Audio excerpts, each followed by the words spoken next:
Before we begin, the name is placed on the top right side of the screen. The story begins as in a place dragons are flying, and there's a castle on top of a lava. A woman is seated on a throne as she smirks. She mentions it's a holy artifact. She ponders, is it a holy artifact? She finds it very cringe. She thinks that she has practiced it over and over, but it just won't stick. The attendant rushes to her, informing her that they have already arrived at the gate of the Demon King's castle. Everyone is alarmed by this news. One says that they will go and chop them up, as well as the other one decides to do that. She tells them to wait a moment. She ponders that since she reincarnated in this novel she has made many mistakes. She stands up from her seat and states that Zanbar and Talon will go to the first sector of the Demon Lord's castle entrance, while Roxanne and Belz will head to the second sector. She is aware that she cannot afford to make any more mistakes. This is her only role, and she knows that she has been waiting for the end of this novel. Someone steps in as she wonders if he is here yet. He is Keel, Harry, and Elijah. He states that he found her. Both of them stare at each other for a while being silent. She thinks about the lines, realizing how could she forgot to say, how pathetic, he's just a rookie. She shows him her magic and mentions that she will deal with him herself. He responds that she will rip her heart. But this is the moment that she has longed for.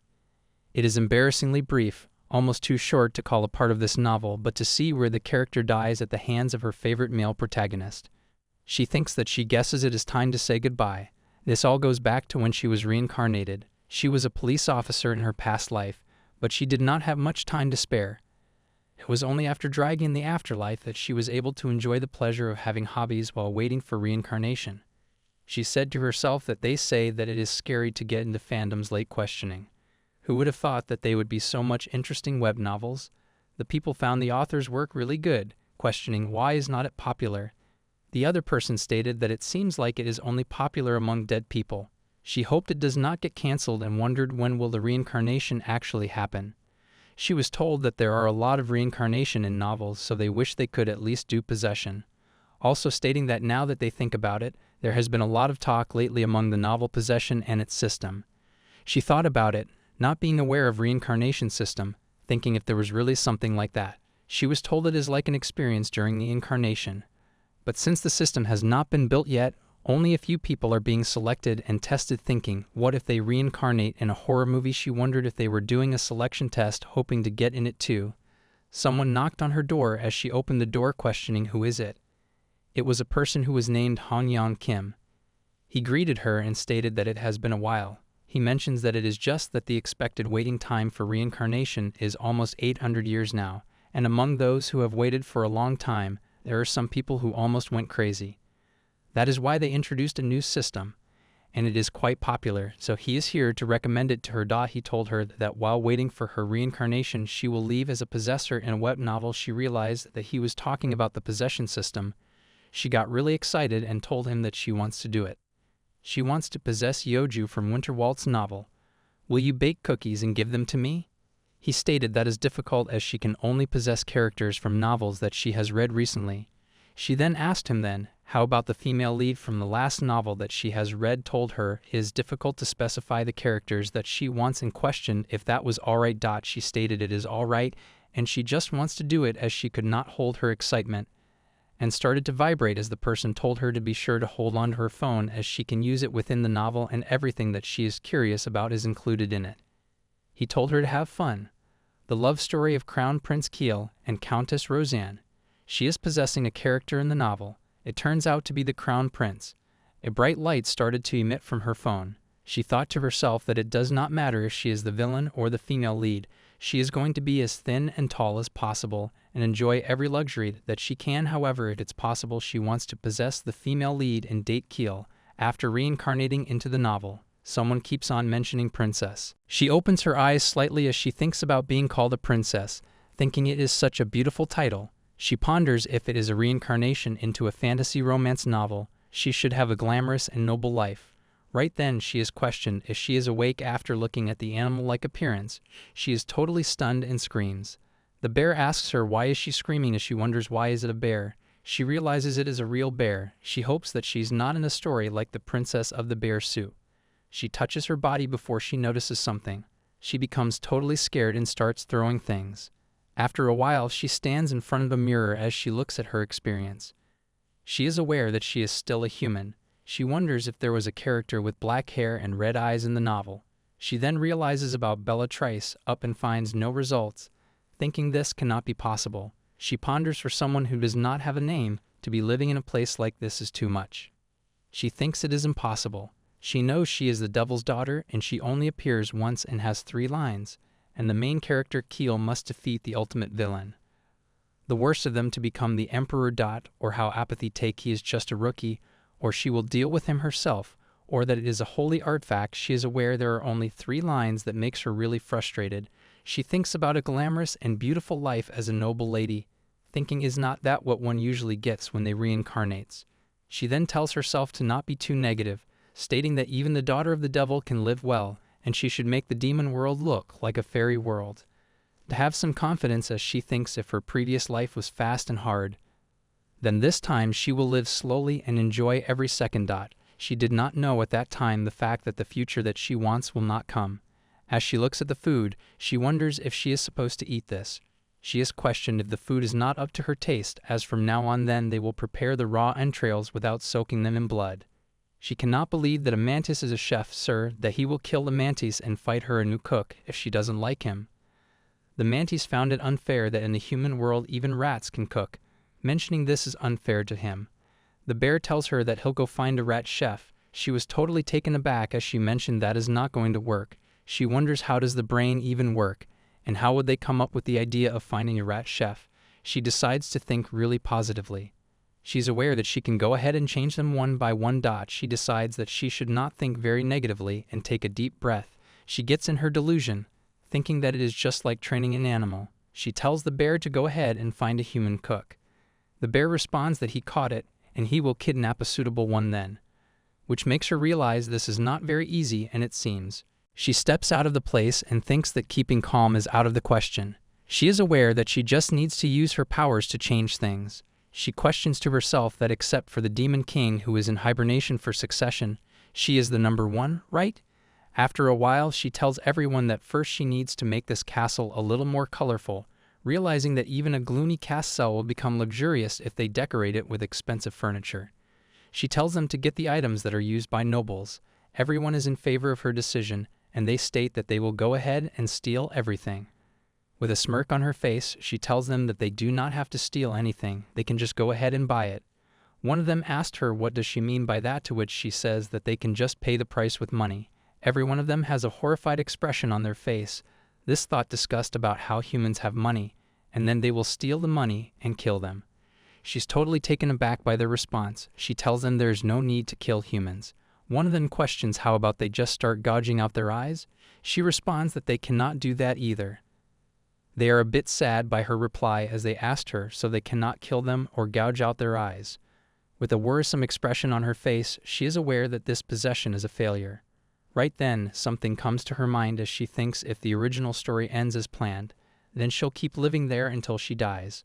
Or a staff member will come by to check if she'd like to be possessed by another novel.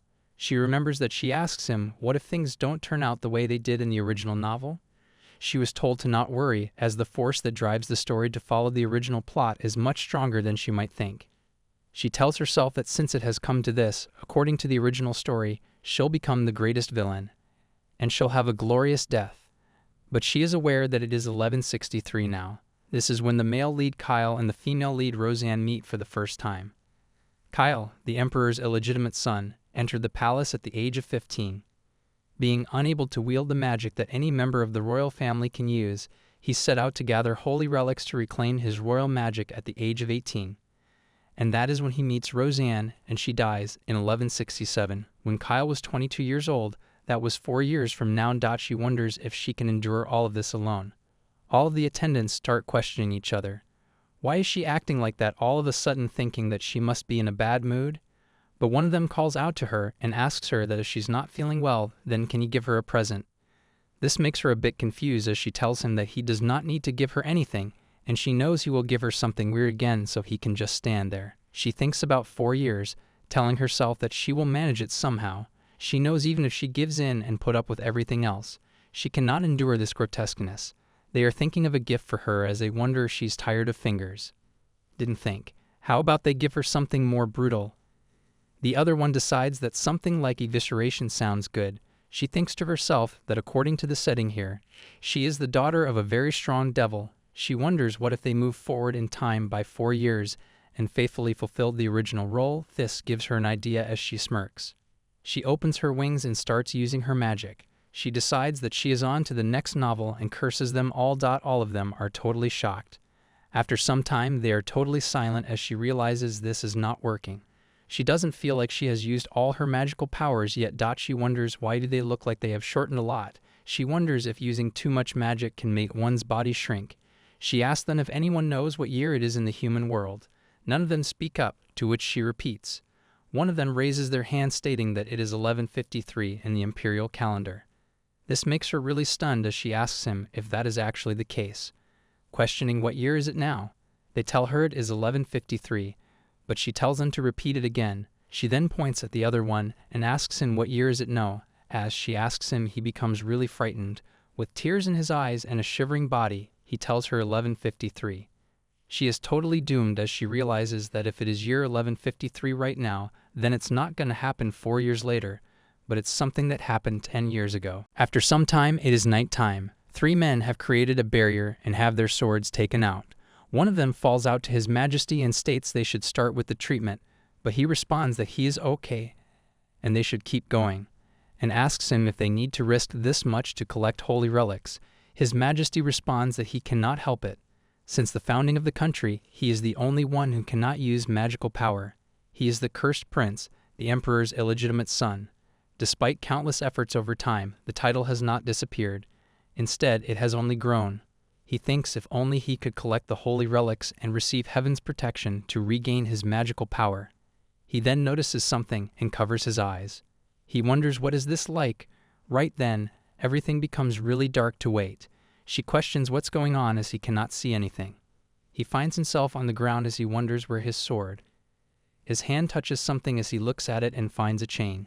He is basically tied by a chain. It turns out that it has been 10 years since the Demon King gave birth to the princess and went into hibernation.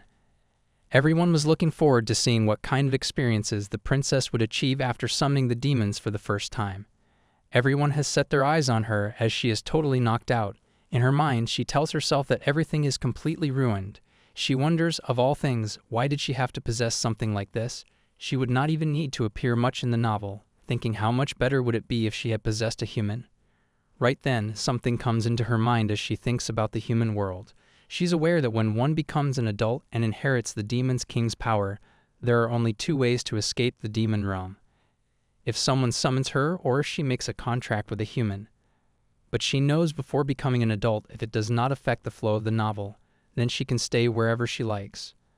The role of Belarus arises when she is 24 years old and Kyle is 22 years old. In other words, she hid from the human world for 10 years before becoming an adult. She just needs to endure this place for 4 years. She finally builds up some courage and calls out to everyone. She informs everyone that she wants to go to the human realm. They ask her why would she want to go to the human realm. They find that very unexpected, as why would she go to a realm of such an inferior race? She calls them stupid, stating that if she gets to know humans better, then she will be even better at torturing them. They tell her that this is what they expected from their princess as it has such a deep meaning, and they are very proud of her. One of them falls off to her and states when demons cross over to the human realm they can barely use their power. So he suggests that she takes one of the generals along to assist her. A cockroach appears and tells her that he will accompany her. She freaks out and starts to run away from him. This makes the cockroach question if he's not good enough. She wonders who would not scream when a cockroach is talking to them. She is not at all ready to be here. She tells the cockroach she cannot accompany her since she'll be in the human world for a while. She'll go with someone who has a human appearance. The cockroach tells her since he is also a general, he can transform into a human body. As he transforms himself, he tells her to take a look, but she tells him no as she still hates cockroaches. The centipede says he will go, as he can skin a human being every day for his princess, but she tells him there's no need to do that. The other one says he does things that are not appropriate for people of all ages as she asks him what is he even. She points at the leap word and tells the leopard that he should be the one to come along with her. She thinks at least he looks more normal than the others. He is General Zambar. He will catch young and fresh humans every day for the princess. She tells them there's no need for that, and she thinks to herself it looks manageable. Wondering that it should be fine, right? She stands up and with a confident look, thinks that now she is ready to head to the human realm. After some time in her bed, she thinks that she never thought it would be so difficult for a demon to go to the human role. Low-level monsters can easily leave the entrance of the demon realm, but the high-level demons like her and Zanbar can only live through summoning. It has already been a week since she proudly declared that she would go to the human realm. However, there is no news of servants, let alone humans. The bear runs to her, calling her princess. He informs her that a summoning circle has appeared. She turns and questions if that is the case. Someone is screaming at others to get out of his way and cursing them. She goes there and finds the summoning circle. She's totally taken aback. She smiles as she tells Zanbar they should go. Both of them start to walk towards it. She wishes goodbye to demons and thinks that she will see them in 10 years. It's a night time in the human world. As the people are tired in prison, a man takes a kit, stating that he is next yet. His Majesty thinks to himself that he's really bad after wandering around like a nightmare. It turns out that he is the Emperor's illegitimate son. That is why he has to be locked up. He finds this a very terrible life. He looks outside. As an explosion occurs, a man questions if it is a success. He becomes really happy. His Majesty is staring at that place. Right then the princess appears with Zanbar and asks him where are they. The man gets on his knees and calls out to her, calling her a demon, stating that he summoned her. She stares at him for a while as she notices the children behind him. Right then she commands Zanbar to kill him. After freeing the children, she tells them to go home. Zanbar asks her if she's really going to just let them go. He tells her it is a waste of a good meal, and that is too bad. She starts to curse and hit him, questioning how many times does she have to tell him that he should not touch the elderly and the children, thinking that they should have a conscience. They are good people. They are demons. But she starts slapping him more, telling him that she told him to not talk back to her. His Majesty stands there as he is totally confused. He is aware this is not the same from the past that he knows about. He does not remember much, but he vividly remembers that wizard's taking a knife into his chest. At the time he thought he was going to die, but his mother's keepsake pendant was imbued with divine power. He has overcome countless life-threatening situations with the pendant's divine power without the divine power. He wonders how long could he have survived if he just avoided dangerous places. He wonders if this is the kind of life that he wants to live. Thinking this is shabby, right then she calls out to him and asks him if he's okay. She tells him that he can go home as there are no more bad wizards here. He is aware that he has no home to go to. Right then she asks him if he has nowhere to go, then would he like to come with her. This makes him stunned, as it was the first time that someone offered to help him with such kind words. She extended her hands towards him as she thought of her as Black Angel. That was his first time meeting with Bella. She is holding his hand as they are working together. She thinks to herself that this kid really has guts, as she was not even flustered by the sight of Zanbar. Zanbar was thinking of eating him while she was telling him that he should not do that. She is aware that he did not even have a single expression in that kind of situation. She falls out to him and asks him if he would like to be her servant. He nods as she thinks that first they will need to start off on the right foot. If she gets along well with this kid that she just met, she'll probably be fine in the human world too. She thinks to herself that it seems that he has nowhere to go, so she will just take him with her. While he is thinking it should be safe enough to walk alone even with that divine power, as at least there's an adult guardian with them. Zanbar tells her they should go and eat first, as if she is hungry then that kid must be hungry too. She tells Zanbar that he should just go back. He is thinking since she is called a princess that means he will be fine, right? It is like that past that never happened. He thinks if this is his chance at a new life, he would rather do this than repeat that hellish life. For now, he just needs to stay here until he's old enough to be on his own. He bet no one would believe him if he told them he was 18. He looks at her as she tells them that they have already reached the place. He's aware if he makes the slightest mistake he could be dismissed as a mentally unstable child. So for now, he should keep his mouth shut and try to stay in their good graces. While in the restaurant, she looks at the food and she becomes really excited. She thinks that these are the kinds of food that she has only ever seen at webtoons. Zanbar states he does not know why humans make all that fuss about eating food. She tells him to be quiet before he ruined the mood. She takes a bite and finds it very delicious. She mentions though this is what is called food, and the way to eat this is dipping it in the soup. He asked her if he should dip this in here. He takes a bite too, and is totally shocked. He starts to eat more of it as she thinks that it looks like he's enjoying it. She looks at the kid as he's still not eating anything to it. She wonders why is that the case. She thinks, if he's never eaten meat before, she tells the kid that even that guy is eating so he should have some too. He is thinking that he will only learn how to use a fork much later, so how exactly do 8-year-olds eat their food? She looks at him as she questions if he by chance not know how to use a fork. He then wonders if every 8-year-old knows how to use forks. She takes his hand and teaches him how to use a fork. She tells him, look, it is easy, and asks him to take a bite. As he takes a bite, he finds it delicious as she pats him on the head, telling him that is as she expected from him, stating that is her servant. His lively blushes as she stares at him. Zanbar asks her what is the point of having a servant who cannot use a fork. Zanbar states just one servant is enough, but she tells him that he looks like an orphan, and he probably had no one to teach him, and he will learn as he goes. But he says that they all knew it from the moment they were born. But she tells him to not talk back to her. After eating, she feels really stuffed. She knows if she had to be in the demon world for one more day, she would have gone insane.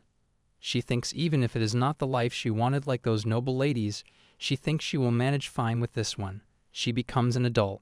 She might have to stay there for 4 years. Zanbar appears with the kid, notices him as she thinks after cleaning up nicely. He looks rather cute. She notices something and becomes a bit taken aback before she asks him if he is sure that he cleaned him properly, as why does it still stink, questioning if he used soap. Zanbar responds he does not use anything but blood to wash himself and asks her about soap. She thinks about a blood bath, thinking if he has been using blood to bath all this time. She tells him if he does not want to listen to her, then he should go back. Since he came here, he should at least live like humans live. He tells her but he's not a human, to which she tells him if that is the case, then he can leave right away. But he turns around stating all right, he'll go and take a soap bath. She looks at the kid and tells him there is no need to be so stiff, as she's not angry with him. She then asks him how old is he and guesses that he's 5. She then asks maybe if he's 6 years old, but he tells her that he's 8 years old. She thinks, but he's very small to be 8 years old, and she doesn't think that he can speak well since he could not eat properly. She thinks to herself, it must have been hard being alone, and from now on they will only eat delicious food. She asks him if he has a name and questions about it. He remains silent. He then writes his name on her hand. He writes Keel, to which she is totally shocked before she questions again, his name is Keel. She starts thinking very fastly, realizing that Kyle was 18 around 1163, but they're in 1153 now. She still wonders why should she calculate as he's only 8 years old. She looks at him again thinking a kid has the same name and platinum hair as the male protagonist. The same amber eyes too. But what are the chances of him being 8 years old? She thinks it cannot be the case and she needs to be sure. She then wonders what is something that only the male protagonist knows. She asks him to come here and sit with her. She questions if anyone has ever sent him to a wizard. He seems a bit suspicious as he wonders why would she ask him that. He notices the phone on her hand, wondering what is she holding. He is aware if he lies for no reason, she might end up hating him. Her mind is totally not working right now as she realizes she needs to ask him something else. She questions if his mom happened to leave him an heirloom of hers when she passed. She then notices the necklace he is holding and asks him if that is his mom's heirloom. He is totally shocked as he wonders how could she possibly know that. She could tell by his flustered expression that this kid must be Keel. After some time, he is sleeping on her lap as she wonders what exactly should she do, nor that she has picked up the male protagonist like a stray cat. Before Kyle became the crown prince, he survived, all thanks to the divine powers in that pendant.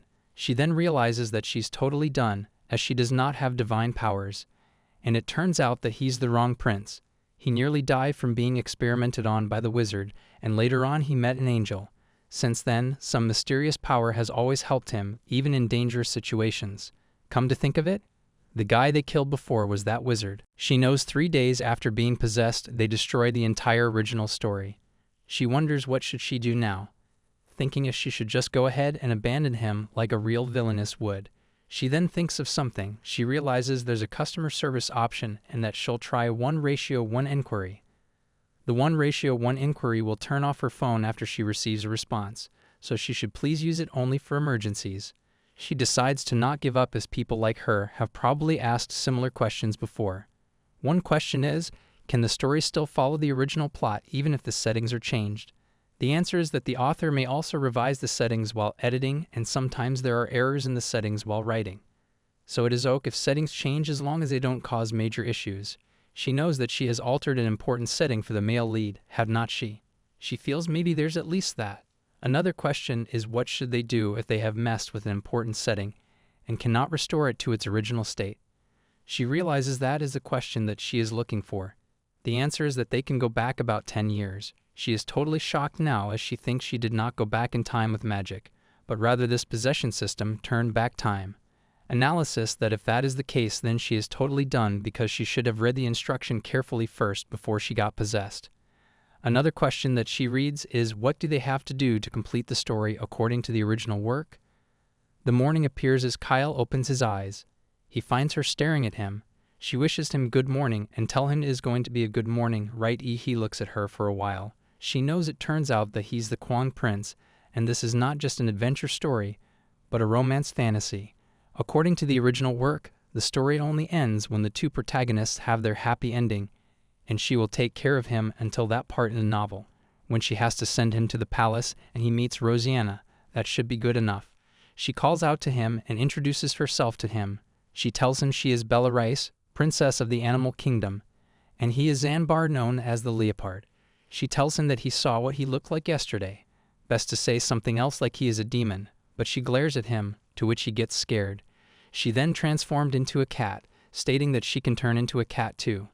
He looks at her as Leopard says that cats are beneath him. She ignores him and tells Kyle if he saw that, stating that they are from the animal kingdom.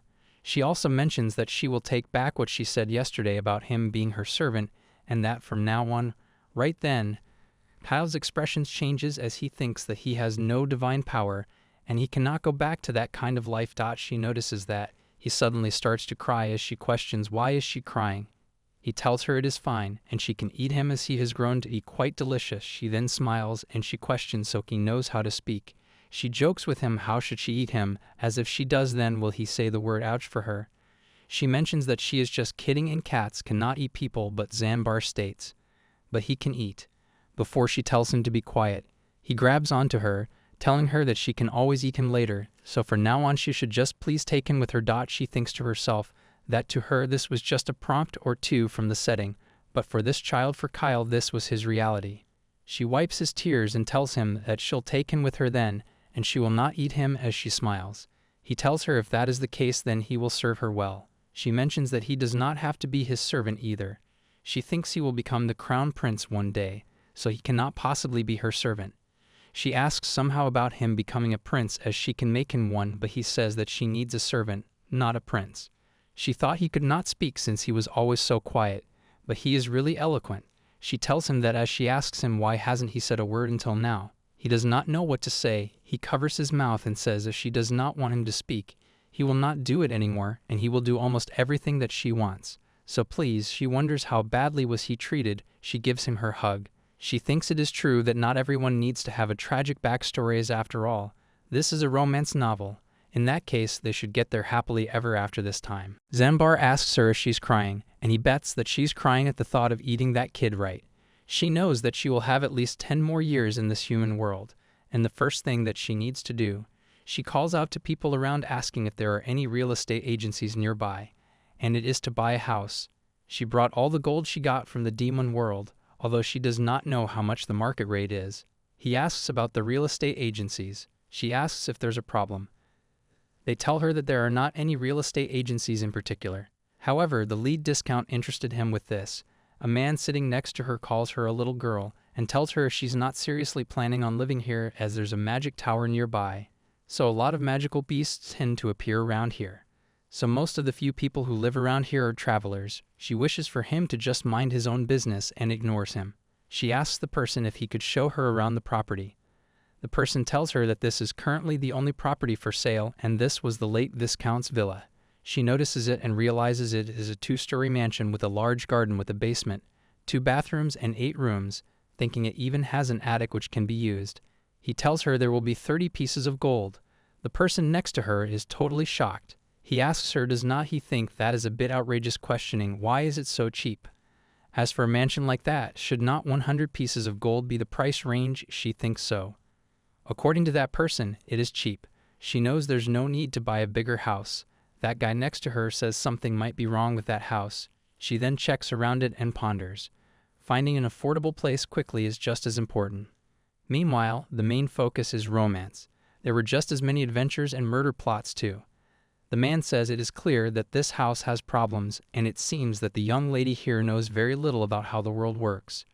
She thinks about the spacious garden would be perfect for Kyle to do his basic training. She decides to go and see it first. The dealer tells the person sitting next that if he's not buying it then he should just stay out of it, while the man is totally out of his mind questioning if she's serious. Meanwhile, as she goes to check the place, she asks the person how long has it been vacant. He tells her it has been for quite some time. She tells him she can take care of the garden later, and he should please show her inside of the mansion.